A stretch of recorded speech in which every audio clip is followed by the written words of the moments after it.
Can everyone hear me well? Yes? Yeah. Good. Hello. Welcome to another Eva and Toldot Barcelona workshop. Today we're going to make Pesach-cakes. My name is Timur. I'm here in Amsterdam in the Eva headquarters, which is the Eilenburger Schule in the former Jewish neighborhood of Amsterdam. And with me today online virtually is Eva. Can you introduce yourself? Hi, my name is Eva,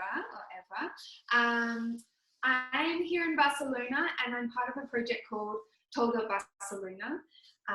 We have access to this incredible house in the old Gothic quarter in the Jewish neighborhood, and we host,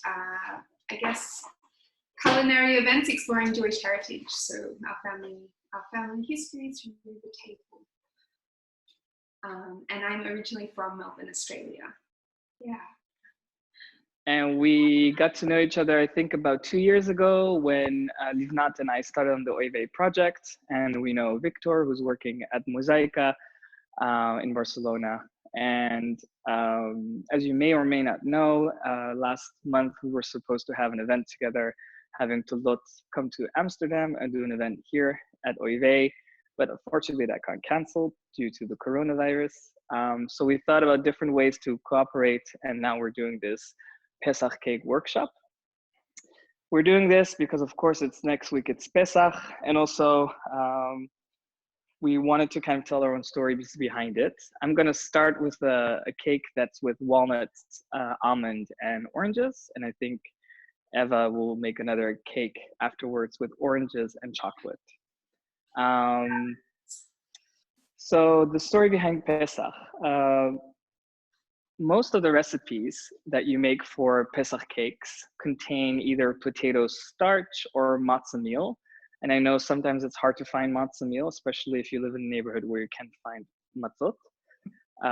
And honestly, cakes with a lot of potato starch are not that tasty. Some people my mom always made cakes with matzahs, so you can soak them and stuff like that, which is nice dessert, but we also want to make a cake that you could eat all year round and also for Pesach. And after doing some test baking, there was one cake that for me was the #1 hit. It is a cake from the book by Claudia Roden. And you may or may not know her. She's a very famous author who did a lot of research on Jewish food and cooking. And she's written down many, many recipes. And this is an amazing book called The Book of Jewish Food. You should get it if you don't have it already. And the cake that we're going to make today is the Gâteau de Nuez de Pesach, which is, as I said, a walnut and orange Passover cake that apparently is the cake for Passover in Istanbul, in Turkey. And what's really nice about this cake is that it's super easy. And I like it because it's kind of, the top is a little bit crunchy, like a macaron almost. The inside is very fluffy and soft. It's very sweet and has a very slight flavor of orange, which I love. You need very few ingredients. We have here 300 grams of sugar. We have 200 grams of walnuts. We have 100 grams of ground almonds or almond meal, 6 eggs, a little bit of salt, some matzah meal that I'm going to coat the pan with, the spring form, or I'm using a bunt cake in this case. But you want something to stick to the sides so that your cake doesn't stick to the sides of the pan. And we have 1 orange. Tools wise, we have a mixing bowl. You could have another mixing bowl, but we're gonna have a mixer for the egg whites. Ooh. Let me admit Livnat. Hi Livnat, welcome. We have a mixer here for the egg whites that we're gonna whip up later. We need something to zest the orange, a whisk, a spatula, and a cup, so we can use some of the sugar separately for whipping the egg whites. We also need a cake tin. Now this recipe actually asks for a springform cake pan, but I'm gonna use a bunt cake pan to make it look extra festive. I hope it works out. I'll let you know and post a picture later tonight. I hope it works out. And we're gonna use a knife and a cutting board to cut up the orange and the walnuts. So as with many cakes, we're gonna have two parts, the wet part and the dry part. But before we start with actually using the bowls and making the dry and the wet parts, this cake also has some whipped egg whites. And one big tip that people always say about whipping egg whites is that you need to have your bowl and your whipper. So either your handheld whisk, or the machine that you're gonna use. And you need to make sure it's super clean. If there's any dirt or grease on it, you're not gonna have nice whipped egg whites. So what people can do, what you can do, if you're baking along, I don't think anyone's baking along, but if you're watching this video later, use a little bit of vinegar, apple cider vinegar, or I think lemon juice will also be good. Smells a bit, but it does clean your bowl and the whisk. So I think this is an important step that you don't want to skip when you're making egg whites, meringue, like a whipped egg whites. Make sure you don't skip this part. So you clean your bowl and you clean the whisk. Yes, it takes a little bit of time. Now, what I really love about this cake is that it's super sweet, but you can definitely serve it as a dessert, but also eat it the next morning with a cup of strong coffee if you like that, or a cup of tea. And it doesn't really tell you like it's a Pesach cake. So it's like a cake that you could make also for other occasions, which is what I like. And it's very easy. So you don't need a lot of ingredients. You don't need a lot of utensils. You don't need the machine to whisk the egg whites. It's just easier. And I have one, so I'm using it, but if you don't have it, it's totally fine. So we're getting this ready. But as I said, we're gonna start with the dry ingredients. For the egg whites later, we're gonna use a little bit of sugar. So you can take a cup. It doesn't really matter how much you put in, like about half a cup of sugar that you can put aside to whisk the egg whites. When you do that, they get firmer and glossier and nicer. But we're gonna start with separating the eggs. We're going to start with separating the eggs. Make sure your bowls are clean. And what we want is we want the egg whites to be separated from the egg yolks. And we're going to put the egg yolks inside the bowl that we're going to whisk by hand. And as you maybe can see, I cracked in a little shell inside the bowl. The best way to take it out is not using a fork or a spoon, but actually using the shell itself. It's the easiest way to get out little bits of egg out of your bowl. We're using 6 eggs today. So I'm gonna crack open some more eggs.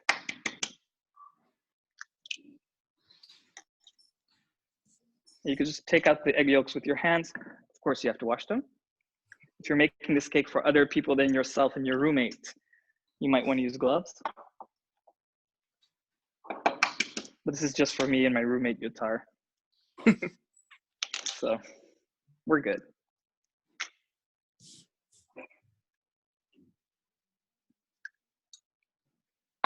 Has anyone else have a favorite Pesach cake recipe that you're making, that you're actually baking? Because I know that Chofit, you were making a Pesach cheesecake, I saw. Yeah, I already made it, but it was because I had so much cheese in my refrigerator, and I was like, what am I supposed to do with it? And I really love cheesecake. So I said, yeah, let's try it with matzahs, and that's what I did. I didn't even taste it yet, so I don't know if it's good or not. But yeah, well, it's you matzah, didn't taste so it should yet. Be good, right? Yeah, of course, definitely. Yeah. I thought you already tasted it. Okay. No, and Is there any other cake you make? Yeah, I made the coconut macarons, the Pesach ones. Like the macaroons, the cookies. Yeah, nice. the coconut. Oh, the coconut ones. Yeah, they so actually turned out pretty good. Yum. Yeah. Sounds amazing. All right, so we have 6 egg yolks in our bowl. You always need to clean up your working space. Right, so we have 6 egg yolks in our bowl. We're gonna use a whisk and we're gonna add the sugar and beat it until it's super pale. So if you have a machine for this, that's fine. If you don't, we're just gonna use our hands. While I'm doing this, maybe Bloom and Nardi, have you ever made a Pesach cake before?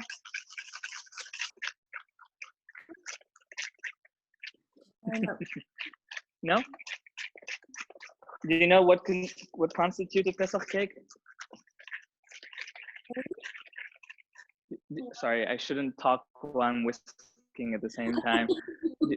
Like a Pesach cake is nothing else but just a cake that doesn't have regular flour in it, and doesn't rise, I think. Yeah, we know. Dad, I know you're on a conference call. Have you ever made a Pesach cake?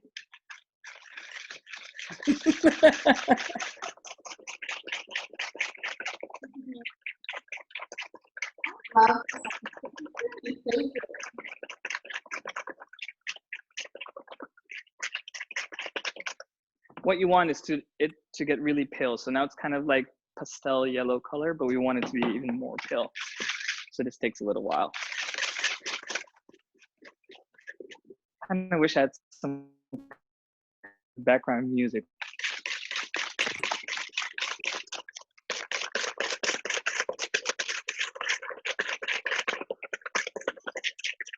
I love it when it gets the right texture. Yeah? With the, yes, yeah.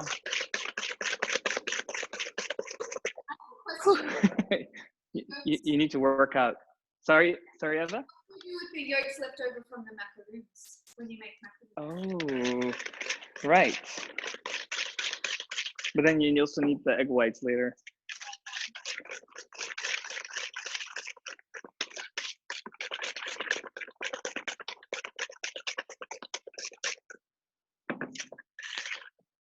So I don't know if you can see this, but it's nice and creamy and it's very pale. So it's not like the dark yellow that it was before.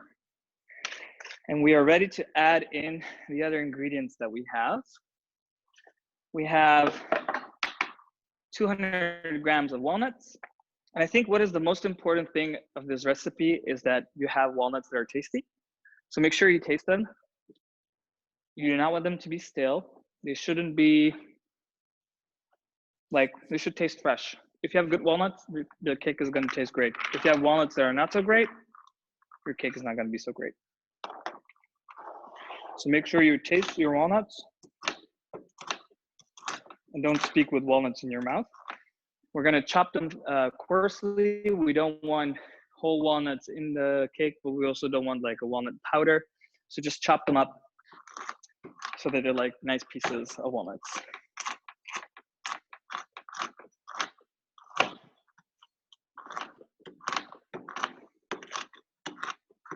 I hope no one's allergic.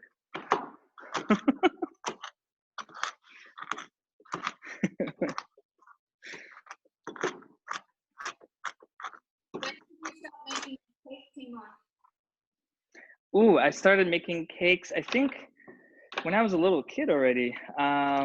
Whenever my mom always used to make challah bread every Friday. And so she let us help her. I'm not sure it really helped her, but she let us make our own little lachmaniot, our own little buns. So we could roll the dough and play with it. And then later we could also make the dough. And then for every single Jewish holiday, my mom would make cakes, cookies, hamantashen for Purim, honey cake for Rosh Hashanah. I'm not sure what we always made for Pesach. I think my mom used matzahs, and I'm not sure she really baked a lot of cakes for Pesach. It was more like cold desserts. But yeah, basically since I was a kid, and I remember my mom used to live in a kibbutz, and her kind of adopted mother there in the kibbutz. I think she's a Moroccan Jewish woman. And she always made these rugulach, these little croissants from a really nice layered dough, laminated dough, I think it's called in English. And I remember just being fascinated by making these little croissants and putting in the oven, and then like it was just fun to play with the dough and the filling, and then actually also having these really nice and sticky sweet mini croissants afterwards. I remember that was really, really fun. Like I could look forward to the summer holiday all year just to do that. What about you? Yeah, I always made cakes when I was younger as well.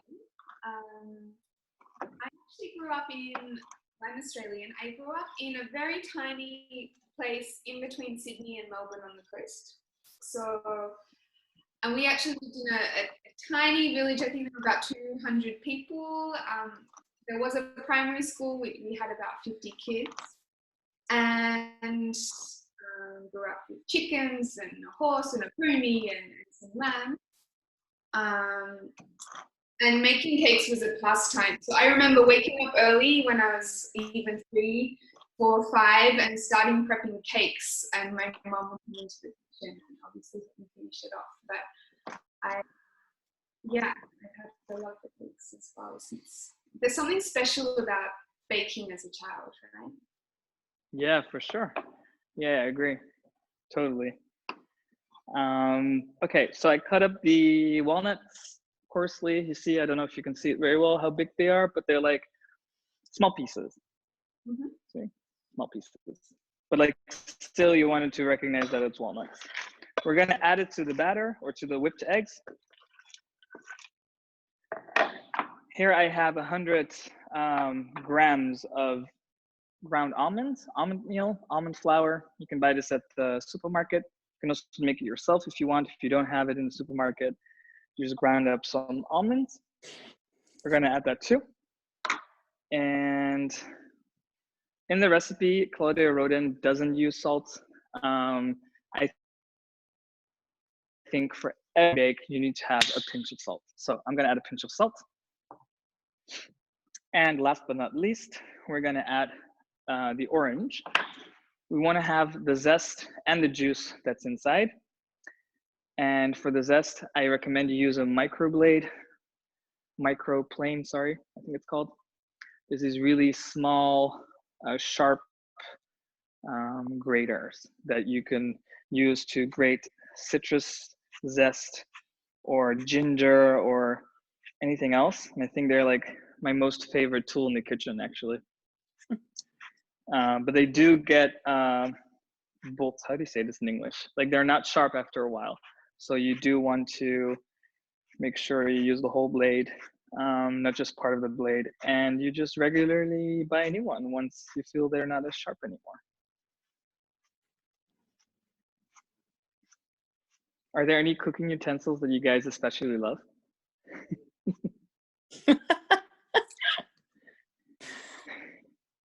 I love Sophie? this. I think it's my favorite. Yeah. Oh, I love that one as well. Very much. What is it? A blender? A stick blender? Yeah. Yeah. Yeah. I don't know who else does it. And the KitchenAid, like the machine you have next to you, I love that one with everything that belongs with it, you know? I think that's amazing.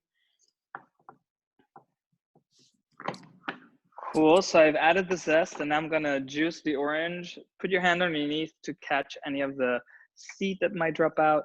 If you have an orange press, use that. I don't have it here with me. Okay. We're almost done. See, that's how easy it is. We're just gonna whisk this so that all the ingredients are mixed and incorporated.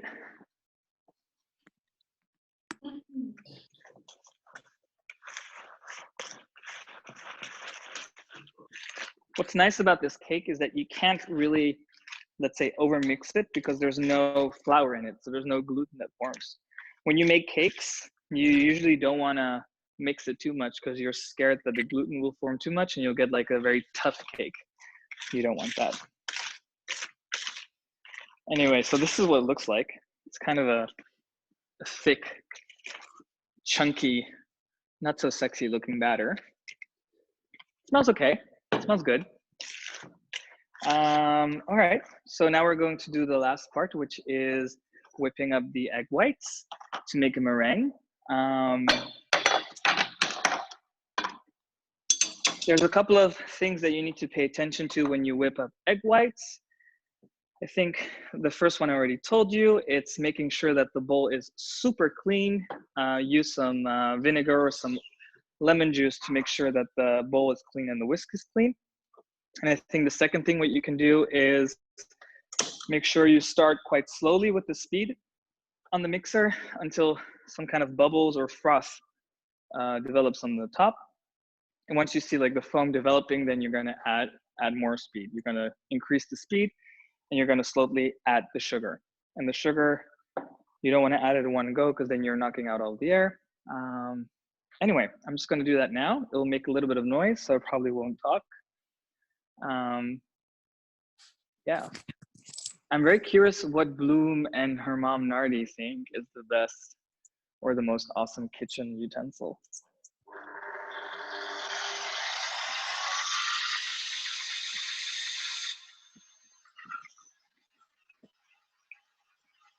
Are you solving for hers? Oh, you like the butter as well? Yes, tell us. Yeah, the same as Eva and Gafit. The stick blender? Yes. We also take it on holiday in a suitcase. Every holiday. That's awesome. So I see now there's like this foam happening on the side. I'm gonna start adding the sugar and increasing the speed.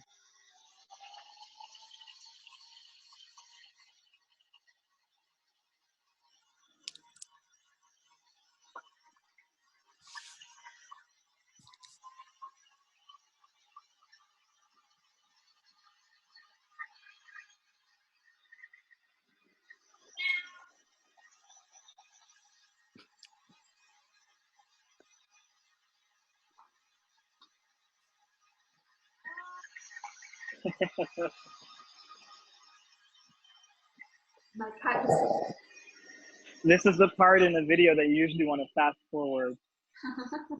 So But it doesn't, yes.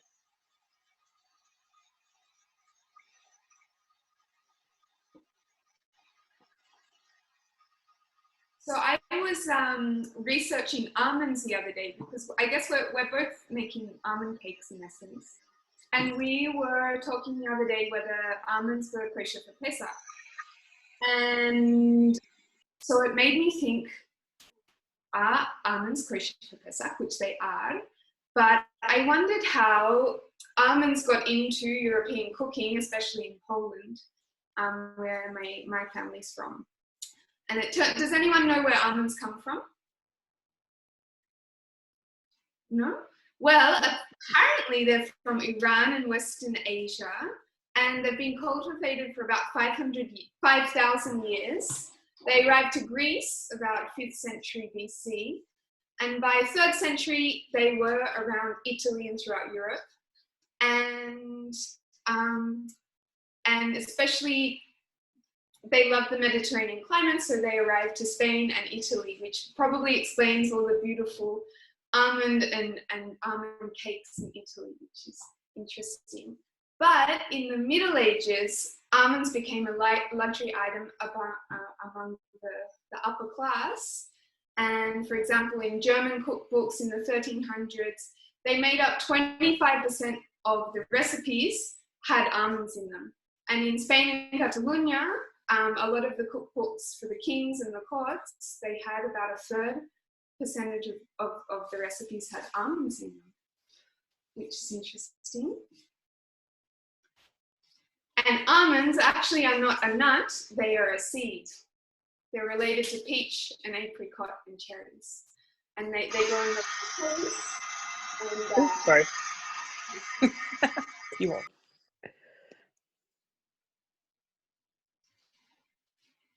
so that's almond fun fact.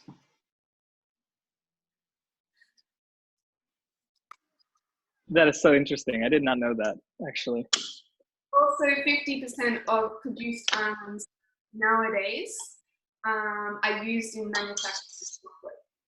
So, Interesting. there's a big role in the chocolate business. All right, so we got to the last part of the cake. We now have a stiff meringue. I overbeat it a little bit. I would like it to be a little bit softer, but it's okay. We can still use it. It's a nice and glossy meringue. And we want to incorporate it into the batter that we have. But as you already saw, it's kind of a stiff batter that's very chunky. And this is a lot of air that's going to make the cake light and fluffy. We don't want to beat out or knock out all of the air here. So what we're going to do is we're going to take a bit less than a third of the meringue, and we're just going to like mix it vigorously with the batter. Normally when you use meringue, you want to fold it, but now because it's too stiff, we're just going to fold it mix it very rigorously until it loosens up a little, and then we can add the rest of the meringue and fold it in more gently. So I think that's okay. As you can already see, I don't know if you can see it in the camera, but it's already a little bit like looser. It feels looser. You'll notice when you do this at home. We're just gonna add the rest.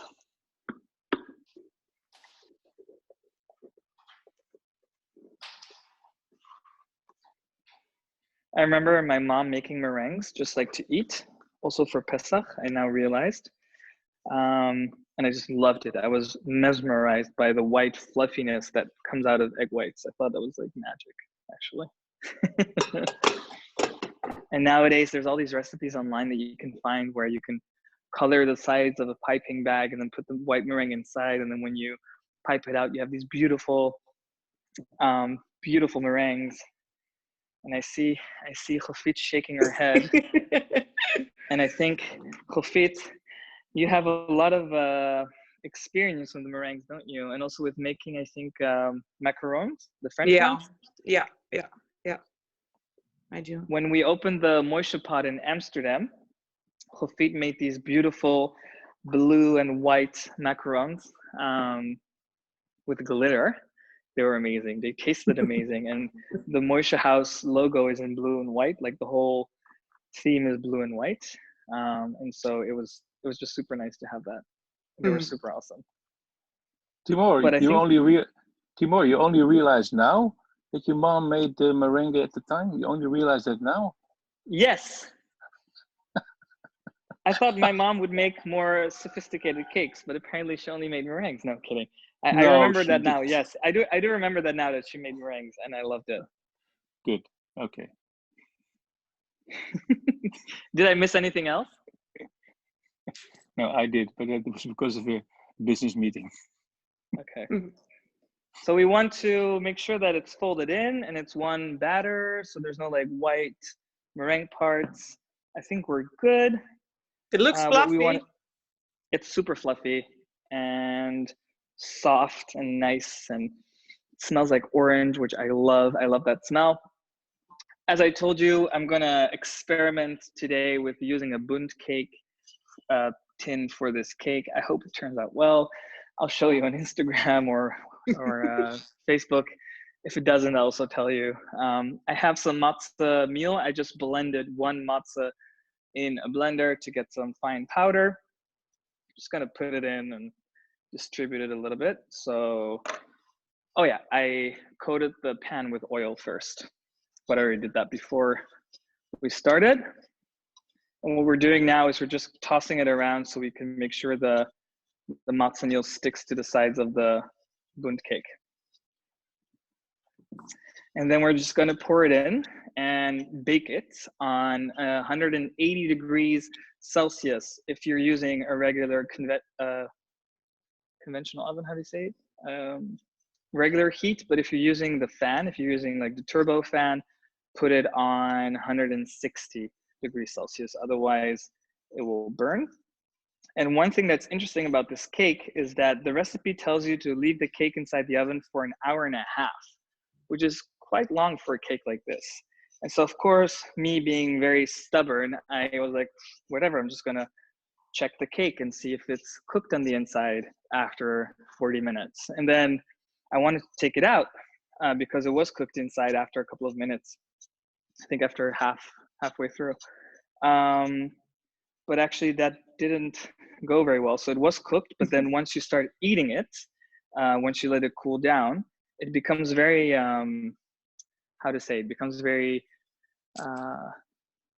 it decreases very much and becomes very compact and very like soft. So it feels like while it's cooking, it looks like it's cooked, because when you put in a skewer, it comes out clean.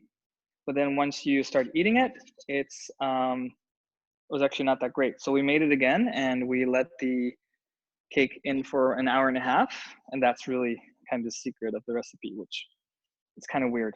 I don't know why that's the case, but it does work. So trust your oven, let it in for an hour and a half. I'm just gonna dump it here because I don't have any other place to dump it. You could use the sink. Excess. I see it's clumping up a little bit. This is perfect. We're now gonna put in the batter and I'm gonna bake it in the oven, and I think we can start with Eva's recipe right now. Oh, that looks amazing. So, thank you. Going on the almond theme, I chose this beautiful almond orange and today chocolate flourless cake. And I actually make it a lot for the events we host at Casa Madrid. And yeah, it's very, very versatile. It's very dense and moist. It's one of those, it's probably the opposite to your cake timor. It's dense, moist. It's got some bitterness from the orange, but it's got the sweetness from the sugar and the almonds. And it's one of my all-time favorite Pesach-cakes. So what we have is 2 oranges. Try to get wax-free. I've boiled them already for about 2 hours. So you boil them, put a little bit of water in the pan, and we boil them very, very low heat.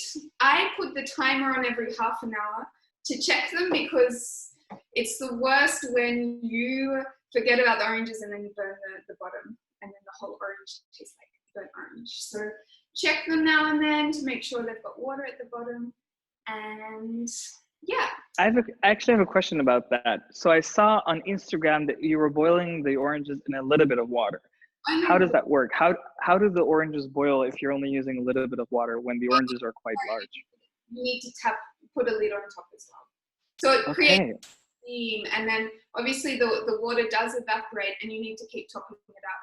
But you don't cover the oranges in water, you just put like an inch. Interesting. Yeah. Cool. Yeah, so what am I going to do? I'm going to cut up these oranges just to make sure there's no seeds. Can you see? This cake is actually so easy, so I hope that's okay with you. And another trick you can do is you can actually boil the oranges. You can even freeze them, so you have them in the freezer. And then if you have to make a dinner last minute, you have this easy orange cake that you can whip up. So these oranges, they don't have any, just going to cut off the stem. They don't have any seeds.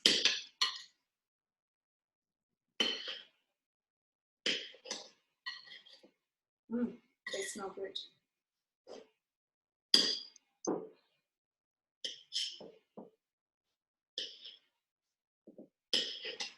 And I'm just going to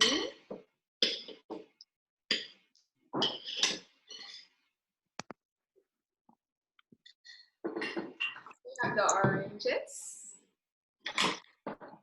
As you can see, I'm actually in my lounge room. My kitchen is about this small in Barcelona, so I'm improvising.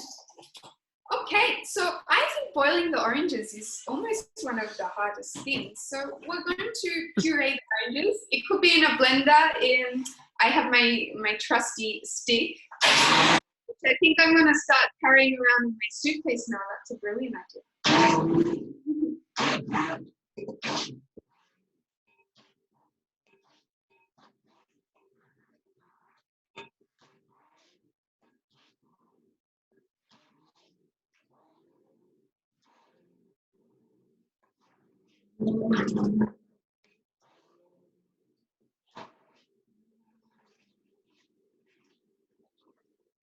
Hey.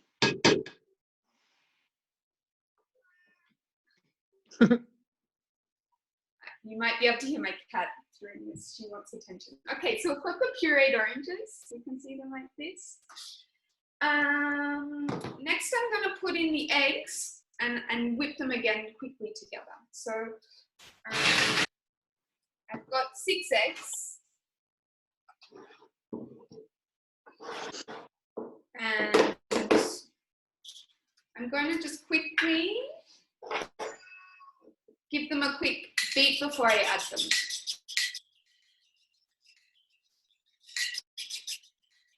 So you probably don't need to do that.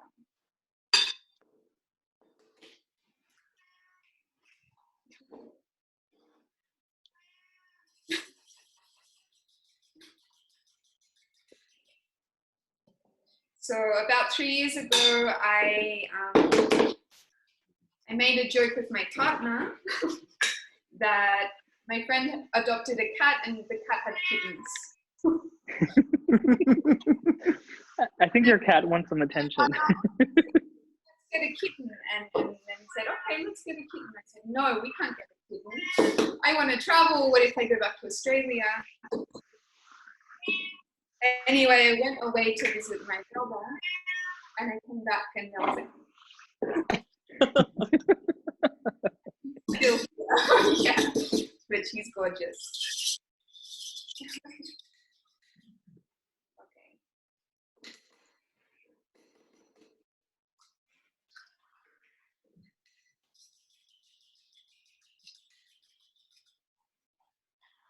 Does anyone know this cake? This is the flourless orange cake. Has anyone made it before?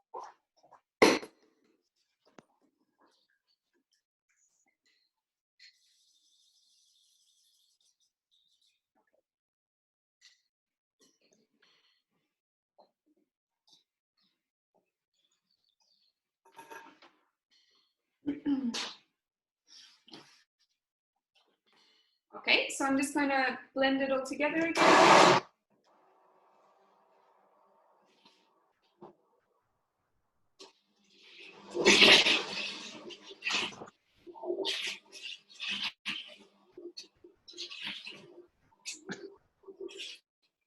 Another thing, I don't have my beaters here because I do most of my cooking events at this beautiful house.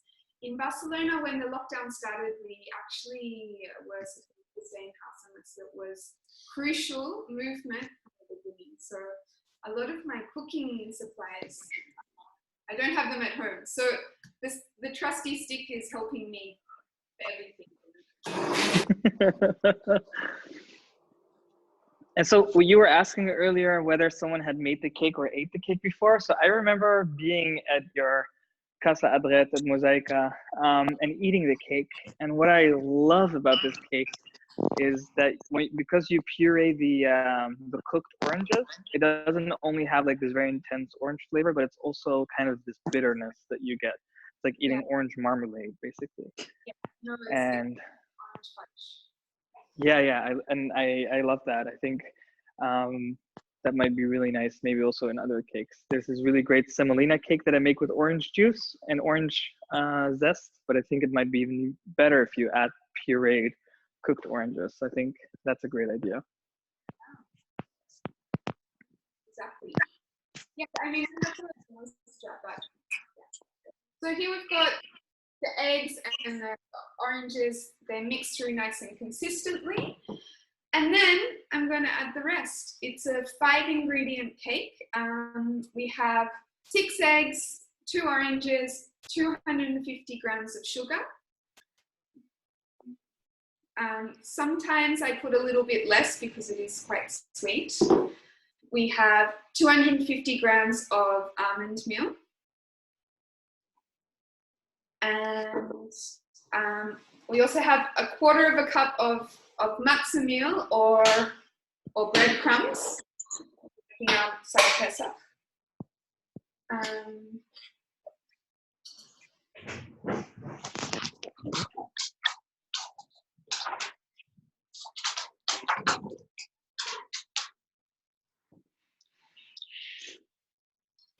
And this time we put a little bit of cinnamon, about half,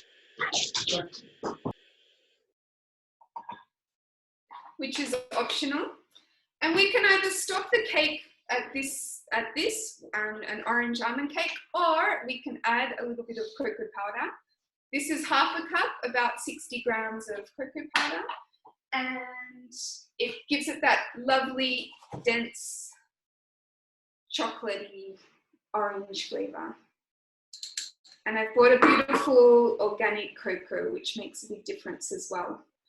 I know Timur's always talking about using quality products, and it really does make a difference.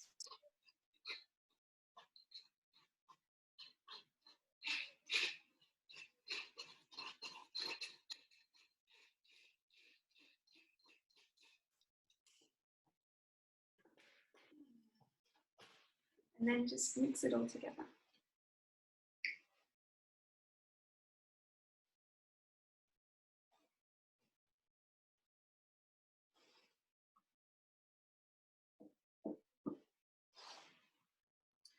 Do you know where this recipe actually comes from? This comes from an amazing book from the 70s. It's called I Love to Eat Jewish. In Melbourne, Australia, and yeah, it's been on my mum's bookshelf forever. And yeah, when I first moved here, I think one of the things that it's like a direct transport to being at home is obviously the food. So yeah, this is one of the first recipes I asked my mum. I arrived at Barcelona. Okay, so I mean, here we go. A beautiful orangey chocolate mix. It's quite thick, but it's also very moist, and there's nothing to it. I'm just going to pour it into a lined tin. You can either line it with some oil and some flour, or sorry, matzah, or I lined it with some paper, and there we go, it's easy.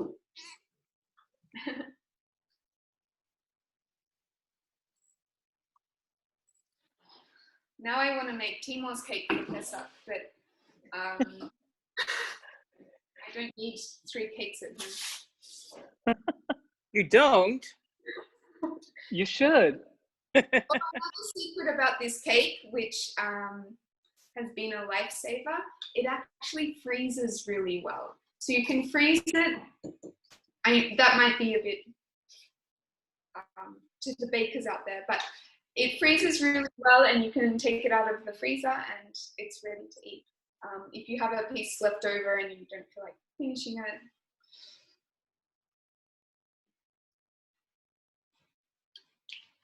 I'm really curious. Is any one of you going to make this cake?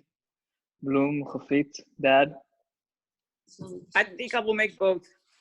Well, then I have to make Timur's cake. Actually, I have 100 grams of almonds left over. Ooh. Yeah, the thing what you said about the sugar. So my cake has 300 grams of sugar, 200 grams of walnuts, and 100 grams of almond flour, which is an easy recipe to remember. However, I do think the cake is very sweet. So if you're not into super sweet cakes and you want to make it less sweet, you probably could use less sugar. Yeah, sure. So Bloem, what are you going to make? I don't know. What are we going to make? I think both. Start with and then proceed with number 2. Cool. So Pesach is a whole week, so we can start with one of these and end with one of these. Perfect. Yeah. Yeah. It's a good idea. Good with or without chocolate. I mean, I usually make it without chocolate, so you can, but it's beautiful with the dark chocolate powder. Eva, can I ask you something?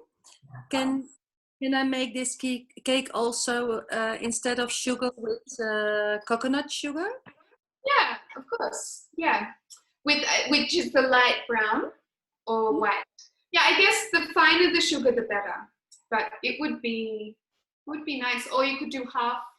Mix the sugars. Might be good. Yeah.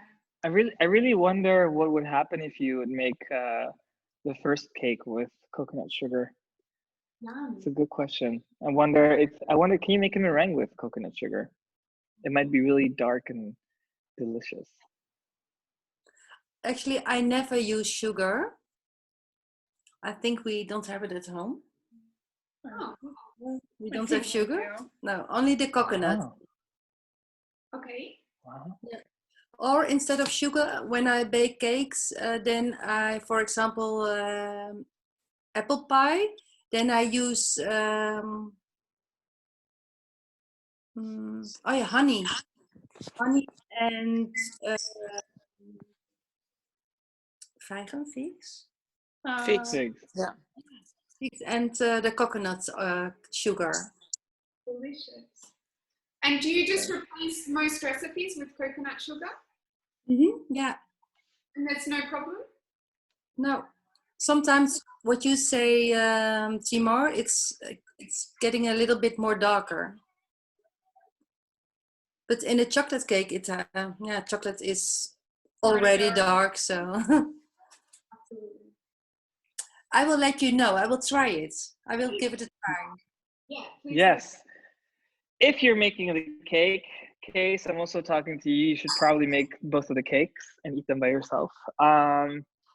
If you're making the cakes, or when you're making the cakes, please take pictures and share them with us, preferably online on Facebook or Instagram, and then tag us so we can repost it and shout out to you. It would be nice if you could send it with us, even if you just want to email to us or send us as a private message. That's fine too. We're very happy to receive photos. Last Sunday, Case gave a workshop on how to make foolproof knedelig. That was awesome. That was super fun. And afterwards, we got, I think, 2 people who sent pictures of the knedelig, and that was really nice. So I think Cool. if you guys are making something shared with us, we'll be very happy to hear and see. And yeah, Pesach Sameach to everyone. We will come back with some other events with Toldot and Eva Amsterdam. So keep checking out our Facebook page or Instagram page if you're following us. If you're not, then start following us right now. That's it. I think I want to thank you all for being here. Yeah. Okay. And I wish you a very pleasant evening and have a nice Seder tomorrow. And stay safe and keep distance. Same for you all. Thank you. Thank you all. Thank you, Eva. Thank you, Timor. Bedankt, Timor. Bye. Bye-bye. Chag Sameach. Chag Sameach. Bye. Bye-bye. Thank you. Bye. Bye.